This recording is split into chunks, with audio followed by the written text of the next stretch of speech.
Hello दोस्तों, आपका स्वागत है अपने यूट्यूब चैनल पर। आज हम 1 जनवरी को हुए सी-टेट 2021 पेपर 1 के फुल 30 क्वेश्चंस सीडीपी के करेंगे। तो दोस्तों, आपका पहला क्वेश्चन आया था, which of the following principle suggest that different body parts develop at different rate at various stages of development. निम्नलिखित में से कौन सा सिद्धांत बताता है कि शरीर के विभिन्न अंग अलग अलग दरों पर विकसित होते हैं? तो आपका फर्स्ट का ऑप्शन फोर्थ सही हो जाएगा। विकास की दिशा समीपस्थ और सेफेलोकॉडल। आपका सेकंड क्वेश्चन आया था, निम्नलिखित में से कौन सा कथन सही है? तो आपका दूसरे का पहला ऑप्शन करेक्ट हो जाएगा। बच्चों का विकास सामाजिक सांस्कृतिक संदर्भ में होता है। दोस्तों, अगर आपको ये वीडियोस अच्छे लगते हैं तो चैनल को सब्सक्राइब ज़रूर कीजिएगा, वीडियो को लाइक भी कर दीजिएगा। और अगर आप ऐसी वीडियोस देखना चाहते हैं तो आप इस यूट्यूब चैनल को विज़िट करें। इस यूट्यूब चैनल पर 2021-22 में हुए सी-टेट पेपर 1 और पेपर 2 के मैक्सिमम शिफ्टों के सॉल्यूशंस ऑलरेडी प्रोवाइड कर दिए गए हैं। आप इस यूट्यूब चैनल को विज़िट करें और सभी शिफ्टों के सॉल्यूशंस देख लीजिए। आपका थर्ड क्वेश्चन आया था, आनुवंशिक स्वभाव के पूर्व निर्धारित प्रकटन की प्रक्रिया कहलाती है? तो आपका थर्ड का ऑप्शन फोर्थ करेक्ट हो जाएगा, परिपक्वता। आपका फोर्थ क्वेश्चन आया था, डैश एक प्राथमिक है और डैश सामाजिककरण का द्वितीयक एजेंट है? तो आपका फोर्थ का ऑप्शन पहला सही हो जाएगा, परिवार, स्कूल। आपका फिफ्थ क्वेश्चन आया था, लॉरेंस कोलवर्ग के अनुसार 7 से 8 वर्ष के बच्चों के नैतिक मूल्यों का प्राथमिक आधार क्या है?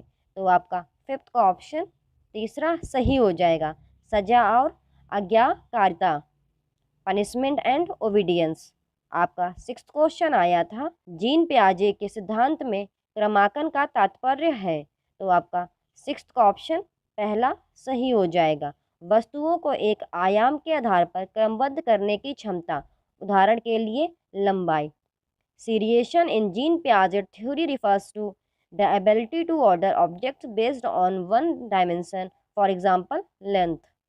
आपका सेवेंथ क्वेश्चन आया था, Naseema a 5-year-old is certain that rolling out a ball of clay into a snake create more clay. According to Jean Piaget, what is the reasoning behind her thinking? 5 साल की नसीमा निश्चित है कि मिट्टी के एक गोले को सांप में बदलने से अधिक मिट्टी बनती है। जीन पियाजे के अनुसार उनकी सोच के पीछे क्या कारण है? तो आपका सेवेंथ का ऑप्शन दूसरा सही हो जाएगा, केंद्र, सेंट्रेशन।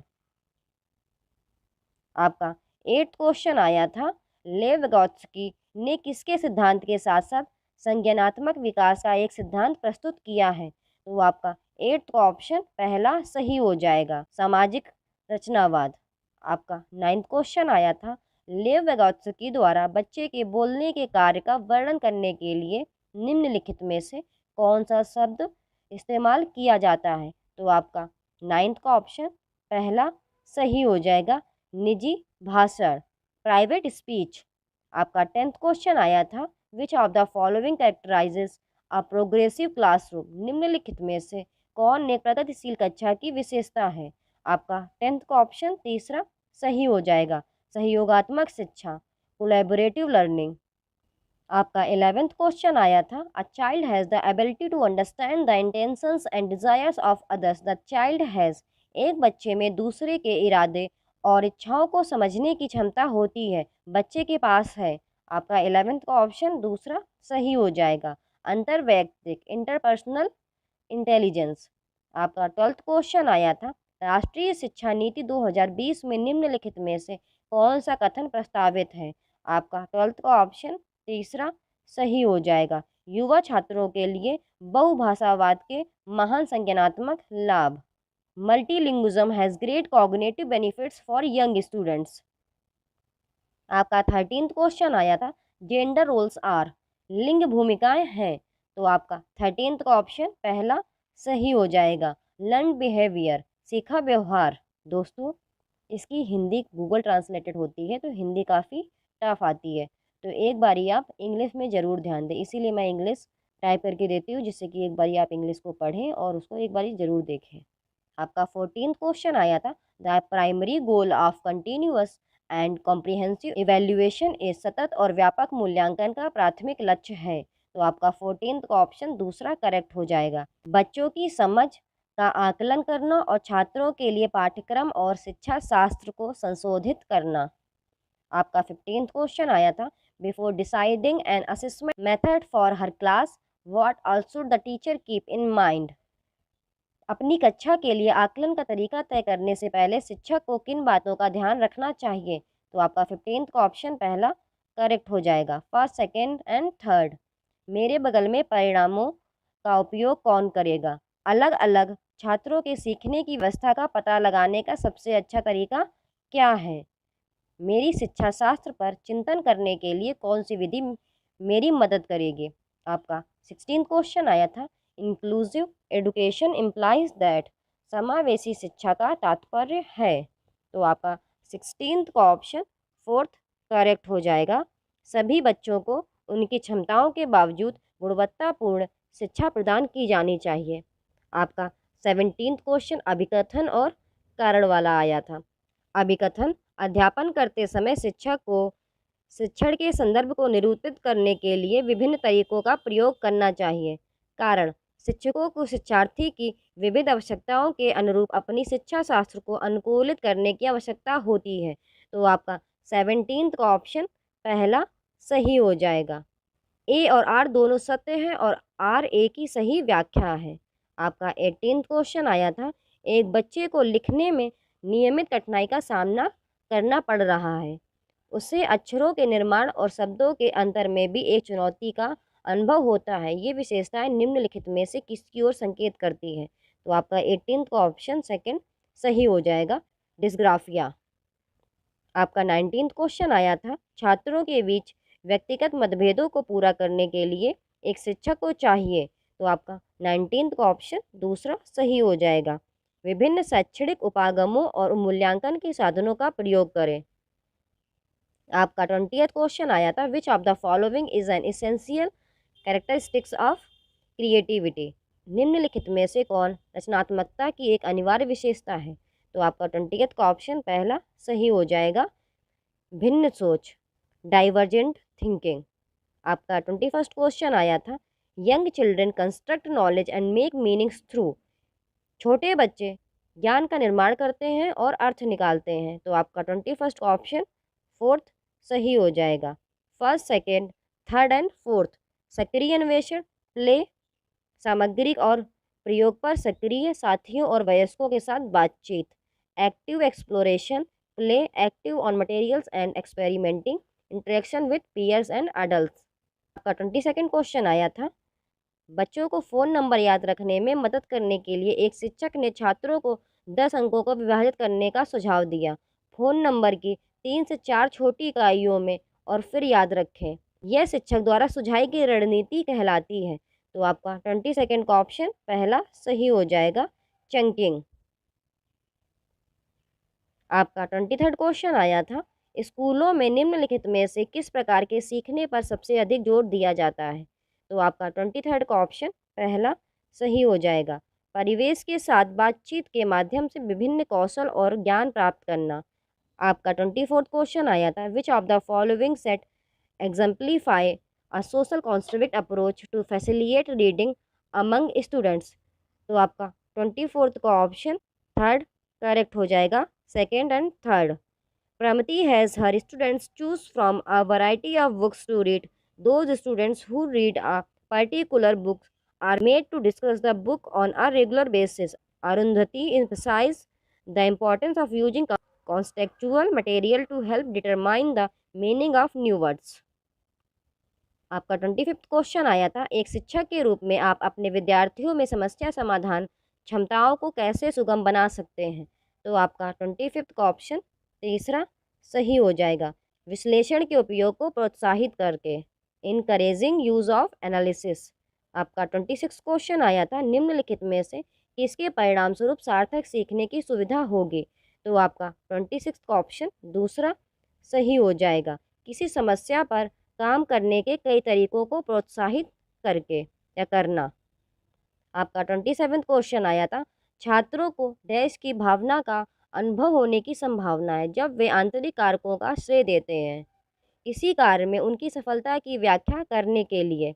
तो आपका 27 का ऑप्शन तीसरा सही हो जाएगा, गर्व, प्राइड। आपका 28 क्वेश्चन आया था, शिक्षा के प्राथमिक स्तर पर बहुसंवेदी दृष्टिकोण के प्रयोग को प्रोत्साहित किया जाना चाहिए क्योंकि। तो आपका 28 का ऑप्शन पहला सही हो जाएगा, यह सीखने को अधिक प्रभावी बनाता है। आपका 29 क्वेश्चन आया था, बच्चे अक्सर विभिन्न अवधारणाओं के बारे में वैकल्पिक अवधारणाएं और गलत धारणाएं बनाते हैं। इस संदर्भ में निम्नलिखित में से कौन सा कथन सही नहीं है। तो आपका 29 का फर्स्ट ऑप्शन करेक्ट हो जाएगा। छात्रों द्वारा बनाई गई वैकल्पिक अवधारणाओं और गलत धारणाओं को शिक्षक द्वारा अत्यधिक हतोत्साहित किया जाना चाहिए। आपका 30th क्वेश्चन आया था, डैश सीखने का दृष्टिकोण बताता है कि मूर्त प्रोत्साहन और पुरस्कार छात्रों को प्रेरित करते हैं। तो आपका 30th का ऑप्शन दूसरा सही हो जाएगा, व्यवहारिक। अगर आपको ये वीडियोस अच्छे लगते हैं तो प्लीज़ यूट्यूब चैनल को सब्सक्राइब करें, दोस्तों के साथ अपने शेयर करें। आज हम 1 जनवरी CTET 2021 पेपर 1 के फुल 30 क्वेश्चन EVS के करेंगे। तो आपका पहला क्वेश्चन आया था, त्रिवेंद्रम और गांधीधाम के बीच की दूरी 2268 किलोमीटर है। यदि कोई ट्रेन इस दूरी को 42 घंटे में तय करती है तो इन दोनों शहरों के रेलवे स्टेशनों के बीच ट्रेन की औसत गति मीटर प्रति सेकंड है। तो इसमें आपको स्पीड फाइंड करनी थी, तो इसमें आपका ऑप्शन फोर्थ करेक्ट हो जाएगा। आपका सेकंड क्वेश्चन आया था, A student is at A and wants to reach at B. For this, he first goes to O, which is 120 meter due north of A, and then he goes from O to B by covering a distance of A from B and the direction of A with respect to B are respectively. तो इसमें आपको directions बतानी थी, तो ये आपका directional based question आया था, दिशा से संबंधित क्वेश्चन। तो इसमें आपका ऑप्शन दूसरा सही हो जाएगा, 130 मीटर दक्षिण पूर्व। इसको आप सॉल्व करिएगा। अगर आपको नहीं आता है कमेंट सेक्शन में बताइए, मैं सॉल्व करके आपको बता दूंगी। दोस्तों, अगर आपको ये वीडियोस अच्छे लगते हैं तो चैनल को सब्सक्राइब ज़रूर कीजिएगा, वीडियो को लाइक भी कर दीजिएगा। और अगर आप ऐसी वीडियोस देखना चाहते हैं तो आप इस यूट्यूब चैनल को विज़िट करें। इस यूट्यूब चैनल पर 2021-22 में हुए CTET पेपर 1 और पेपर 2 के मैक्सिमम शिफ्टों के सॉल्यूशंस ऑलरेडी प्रोवाइड कर दिए गए हैं। आप इस यूट्यूब चैनल को विजिट करें और सभी शिफ्टों के सॉल्यूशंस देख लीजिए। आपका फोर्थ क्वेश्चन आया था, when you pour milk through a piece of cloth, cream remains on it, the method of separation here is. जब आप किसी कपड़े में दूध डालते हैं तो उस पर मलाई रह जाती है, यह पृथक्करण की विधि है। तो फोर्थ का ऑप्शन आपका फर्स्ट करेक्ट हो जाएगा, निस्पंदन, फिल्ट्रेशन। आपका फिफ्थ क्वेश्चन, कक्षा 5वीं की पाठ्यपुस्तक में दिए गए गलकोंडा किले के मानचित्र पर 1 सेंटीमीटर की दूरी जमीन पर 110 मीटर की दूरी के बराबर है। इस नक्शे पर फतेह दरवाजा और जमाली दरवाजा के बीच की दूरी 10.7 सेंटीमीटर है। धरातल पर दोनों के बीच न्यूनतम दूरी होगी।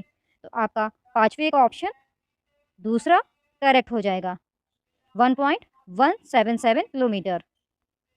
आपका 6th क्वेश्चन आया था, एक तरफ बंगाल की खाड़ी वाले 3 राज्यों का समूह है। तो इसमें आपका ऑप्शन तीसरा करेक्ट हो जाएगा, उड़ीसा, आंध्र प्रदेश, तमिलनाडु। आपका 7th क्वेश्चन आया था, मान लीजिए आप मध्य प्रदेश में हैं। इस राज्य के संबंध में हमारे देश के सबसे घने जंगल की दिशा है। तो आपको इसमें दिशा बतानी थी, तो इसमें आपका ऑप्शन दूसरा करेक्ट हो जाएगा, उत्तर पूर्व। आपका 8th क्वेश्चन आया था, माउंट एवरेस्ट की चोटी की ऊंचाई है, the height of the peak of mount Everest is. तो 8 का ऑप्शन आपका सेकंड सही हो जाएगा, 8,850 वर्ग मीटर। आपका 9th क्वेश्चन आया था, अ शूटिंग स्टार इज अ, एक शूटिंग स्टार है। तो आपका 9th का ऑप्शन तीसरा सही हो जाएगा, उल्का, मिटियोर।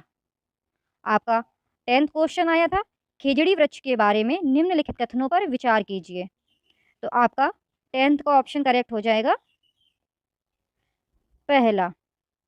बेसिकली जो आपकी ये खिजड़ी इंसिडेंट है ये आप राजस्थान से संबंधित है, इसीलिए ये लिखा हुआ है, ये मुख्यतः मरुस्थलीय क्षेत्रों में पाया जाता है। आपका 11वां क्वेश्चन आया था, एक छात्र द्वारा दिए गए निम्नलिखित कथन पर विचार करें। मैं ऐसे क्षेत्र से आया हूँ जहाँ वर्षा बहुत कम होती है, बहुत गर्मी भी होती है। हमारे घर मिट्टी के बने हैं, घरों की दीवारें बहुत मोटी हैं और मिट्टी से भी पट गई हैं। छतें कटीली झाड़ियों की बनी हैं। यह छात्र किस गांव का होना चाहिए? तो आपका 11th का ऑप्शन तीसरा सही हो जाएगा, राजस्थान से। जैसा कि आप सबको पता ही होगा, राजस्थान एक मरुस्थलीय क्षेत्र है, उसमें काफ़ी ज़्यादा क्षेत्र मरुस्थल से घिरा हुआ है, जो कि थार मरुस्थल है। आपका 12th क्वेश्चन आया था, एक छात्र द्वारा बैठक में अपना परिचय देते समय दिए गए निम्नलिखित कथनों पर विचार करें। मैं ऐसी जगह से हूँ जहाँ ज़्यादातर लोग सरसों के तेल में पकी हुई मछली खाना पसंद करते हैं। छात्र होना चाहिए। तो आपका 12th का ऑप्शन तीसरा सही हो जाएगा, कश्मीर। आपका 13th क्वेश्चन, निम्नलिखित में से सही कथन का चयन करें। तो आपका 13th का ऑप्शन तीसरा सही हो जाएगा। आमतौर पर 3 महीने के बच्चे का वजन भी लगभग 200 किलो होता है। आपका 14th क्वेश्चन, उस समूह का चयन करें जिसे उपयोग के बाद पुनर्नवीनीकरण किया जा सकता है। तो आपका 14th का ऑप्शन तीसरा सही हो जाएगा, लोहे की कील, कांच की बोतल, स्टील का मग, गत्ते का डिब्बा। आपका 16th क्वेश्चन आया था, ईवीएस के कक्षा 4th के छात्रों के लिए एक उपयुक्त मूल्यांकन कार्य का चयन करें। तो आपका 16th का ऑप्शन करेक्ट हो जाएगा, दूसरा, डूबते और तैरते हुए देखने के लिए गतिविधि करना। आपका 17th क्वेश्चन आया था, ईवीएस शिक्षण में कला और शिल्प को एकीकृत किया जाना चाहिए क्योंकि यह बढ़ावा देता है। तो आपका 17th का ऑप्शन 4th करेक्ट हो जाएगा, 4th, A B and D. तो रचनात्मक, सहपाठी सीखने को और समावेश, ए बी एंड डी आपका 4th ऑप्शन सही हो जाएगा। आपका 18th क्वेश्चन आया था, निम्नलिखित में से कौन सी रणनीति कक्षा 4th के छात्रों को आश्रय विषय पढ़ाते समय पूछताछ को बढ़ावा देती है? तो आपका 18th का ऑप्शन तीसरा सही हो जाएगा, छात्रों को विभिन्न गृह निर्माण स्थलों पर जाने के अपने अनुभव बताने के लिए कहना। आपका 19th क्वेश्चन आया था, ईवीएस प्राथमिक कक्षाएं का एक विषय क्षेत्र है जो एकीकृत करता है। तो आपका 19th का ऑप्शन 4th करेक्ट हो जाएगा, विज्ञान, सामाजिक अध्ययन और पर्यावरण शिक्षा की अवधारणाएं और मुद्दे। आपका 20th क्वेश्चन आया था, निम्नलिखित में से कौन प्राथमिक स्तर पर ईवीएस का उद्देश्य है? तो आपका 20th का ऑप्शन पहला सही हो जाएगा, शिक्षार्थियों को लैंगिक भेदभाव से संबंधित मुद्दों के प्रति संवेदनशील बनाना।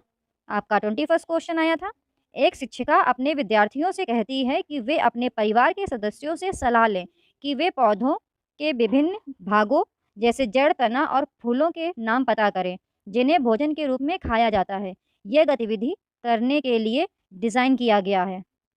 तो आपका 21st का ऑप्शन पहला सही हो जाएगा, अनुभवात्मक शिक्षा को बढ़ावा देना, प्रमोट एक्सपेरिमेंटल लर्निंग। आपका 22nd क्वेश्चन आया था, दृष्टिबाधित छात्र को ईवीएस पढ़ाने की निम्नलिखित में से कौन सी रणनीति सबसे उपयुक्त है? तो आपका 22nd का 4th ऑप्शन सही हो जाएगा, स्पर्शपूर्ण शिक्षण, अधिगम सामग्री का अधिक उपयोग करें, use more of tactile teaching learning materials. आपका 23rd क्वेश्चन आया था, पाठ योजना का सबसे उपयुक्त चरण जहां छात्रों को ईवीएस पढ़ाते समय मूल्यांकन किया जाना चाहिए। तो 23rd का ऑप्शन आपका 4th सही हो जाएगा, शिक्षण के दौरान सीखना। आपका 24th क्वेश्चन आया था, आपको अपने छात्रों की ईवीएस परियोजनाओं का आकलन करना होगा और उन्हें त्वरित प्रतिक्रिया देनी होगी। आप कौन सा मूल्यांकन उपकर चुनेंगे? तो आपका 24th का ऑप्शन तीसरा सही हो जाएगा, चेकलिस्ट।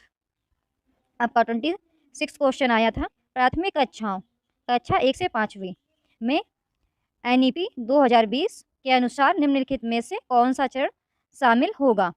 तो आपका 26 का ऑप्शन तीसरा सही हो जाएगा, ए और सी, प्रारंभिक चरण, फाउंडेशनल स्टेज। आपका 27th क्वेश्चन आया था, निम्नलिखित में से कौन प्राथमिक स्तर पर प्रक्रिया कौशल नहीं है। तो 27 का ऑप्शन आपका फोर्थ सही हो जाएगा, तथ्यों को याद रखना, रिकॉलिंग फैक्ट्स। आपका 28 क्वेश्चन, विच इज आ सब theme under the theme family and friends, परिवार और मित्र विषय के तहत एक उप विषय कौन सा है। तो 28 का ऑप्शन आपका दूसरा सही हो जाएगा, काम और खेलो, वर्क एंड प्ले। आपका 29 क्वेश्चन, इनमें से कौन सा एक अलग प्रश्न है। ईवीएस की एक शिक्षिका अपने छात्रों से रचनात्मकता को बढ़ावा देने के लिए कहेगी। तो 29 का ऑप्शन आपका दूसरा सही हो जाएगा। दिल्ली जैसे मेट्रो शहरों में वायु प्रदूषण को कम करने के लिए आप क्या कदम उठाएंगे। आपका 30th क्वेश्चन, छात्रों द्वारा ईवीएस सीखने की गतिशील, समग्र और अनुभवात्मक प्रकृति का सर्वोत्तम मूल्यांकन किसके द्वारा किया जाता है। तो आपका 30th का ऑप्शन तीसरा सही हो जाएगा, प्रामाणिक मूल्यांकन रणनीतियाँ, ऑथेंटिक असेसमेंट स्ट्रेटजीज। अगर आपको वीडियो अच्छा लगता है तो इस चैनल को सब्सक्राइब करें, वीडियो को लाइक करें